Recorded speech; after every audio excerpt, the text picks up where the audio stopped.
Hello guys, hope you're good. If you are new here, I go by the name Stella Mukami. Welcome all to my YouTube channel. Happy Ash Wednesday to all Catholics. Endeni mnamkumbuka kwenda church. Sisi ni majivu na majivuni tutarudi. This is how it goes. So guys, today I'm going to talk about history ya the Russian guy wherever. So tusikue quick kujudge, tusijaji hao mademu wenye walilala na huyo the Russian guy, cause I remember back then nilikuwa my dream was to be married by a mzungu. So imagine ningepatana na that like kama huyo Russian guy, si ningeingia box. So what I mean ni au mademu, okay, labda kuna wenye walikuanga after the money, but kuna wenye walikuanga like wanaona wamepata jackpot. Juu kuwa na mzungu naye to me it's a jackpot. So like walikuwa wameona sasa pia like walikuanga na nini dream kama hiyo yangu kuolewa na mzungu. Sasa wamepatana na mzungu, wewe utaacha hiyo opportunity ipite? Okay, si ati walikuwa wanajua ati alikuanga after their body hawa use na ikuwe hivyo. Wao hawakuwa wanajua, walikuwa wanaona tu ni wamepata mapenzi ya guy in love wa mzungu, unaona. So tusikue quick to judge.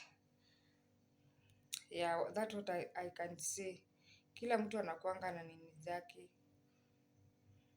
So about that story, mi chenye naeza advise my fellow ladies ni tujipende. Like hata kama umepatana na msee siku ya kwanza, msirush vitu, don't rush things. Ati umepatana na mtu hata kama ni huyo mzungu, mpe time, mjuane kwanza. Cause I remember last year a lot of guys walikuanga kwa DM, si ati hadi sahi wako wanashinda wakini text ati sijui nini, they want me, they want us to meet. Hizi mambo ya mapenzi hizo. So I was like okay, but wacha kwanza nijue ni nini mnataka kutoka kwangu. So nilikuja tukawa mabeshte, ile just friends ndo niwaelewe, unaona. Tukaendelea kuwa friends nini. Sasa nikaona it's time nijue what they really want from me. So I went one by one nikiuliza mtu, hey hi nini.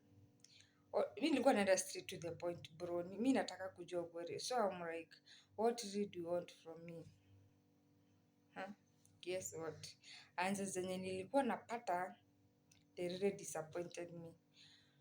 Cause hao watu hawakuwa after mapenzi, they were after my body. Juu kila msee alikuwanga like, sijui nataka unipe nini, mwingine sijui nataka nini, unaona, like nataka, hizo ndo zilikuwa reply zao.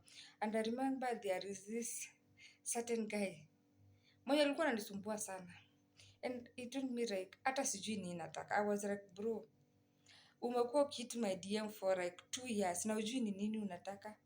So according to my research, yeye alikuwa ameniambia he was married but wakaachana. So after researching, kumbe the guy still ako married, wanakaa na bibi yake na hadi wako na mtoto. So ladies, tujipende. Hawa wanaume wale wengi kwanza wenye wanahit the easy manini FB sana, ama any social media nini, ujue wako after your body wale wengi. So tusikimbilie mambo ati umepatana na msee uko kwa barabara like huyu Russian guy, sijui do you live here, and then unafuata mtu mlana, ujui nini huyu mtu anataka kukupea. Unaona, is either ako positive, it's either ako na kuna magonjwa mingi, ama anataka tu akutumie na akwache. Let us love ourselves. Tusikubali kutumika, please, tusitumike, si ndio? Tujipende. Anyway guys, remember to subscribe. Bye, see you in the next video.